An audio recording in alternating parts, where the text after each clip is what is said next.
Alright, so the restoration on the 66 Custom 6 and the 1976 Roper RT8, that was a 69 Custom 7 originally, and then I just turned it into a Roper. So I'm going to start off with this Custom, and then I'll talk about the Roper.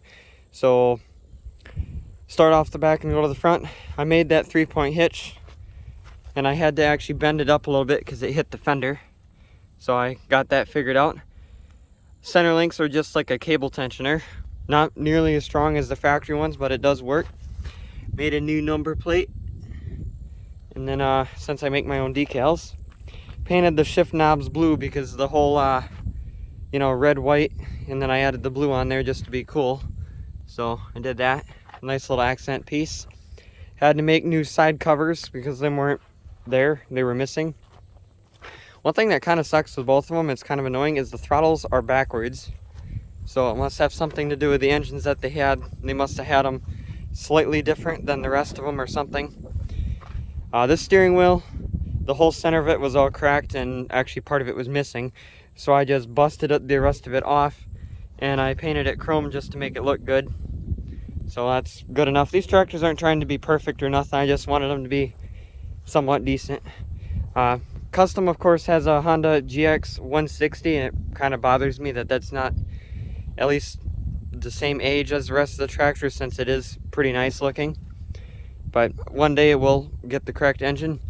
This is supposed to have the 4-speed transmission, but I swapped out the rear frame and the transmission with one off of a 69 Custom 7, identical to this one.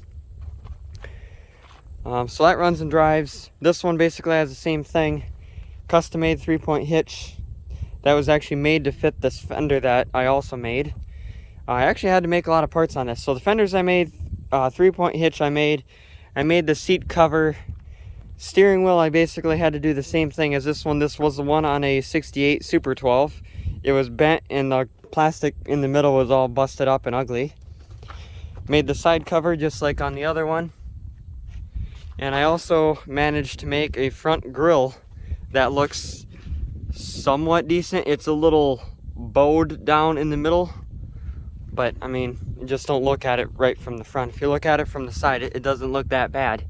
Other than the hood's a bright white and the nose cone is a slight off-white. So this has a Lonson 212 engine in it that I'm not going to say where I got it from, but if somebody wanted to know where I got it from, message me or email me or whatever, and I'll be happy to tell you, because they don't have very many of them left, and I don't want tons of people to buy them because then I can't buy them. But anyway, a very cheap engine. It's the same as a Predator 212. It says Speco on it, and it's made by Lonson.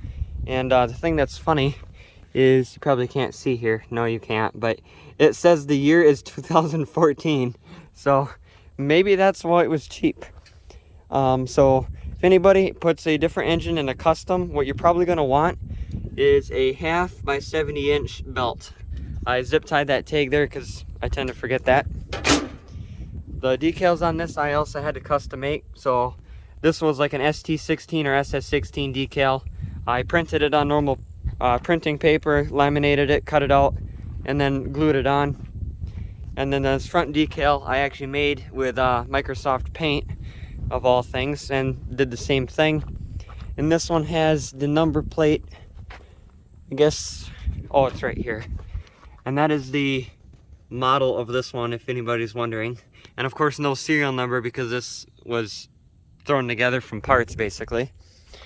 So here are some pictures and some videos of these two tractors throughout the process of them.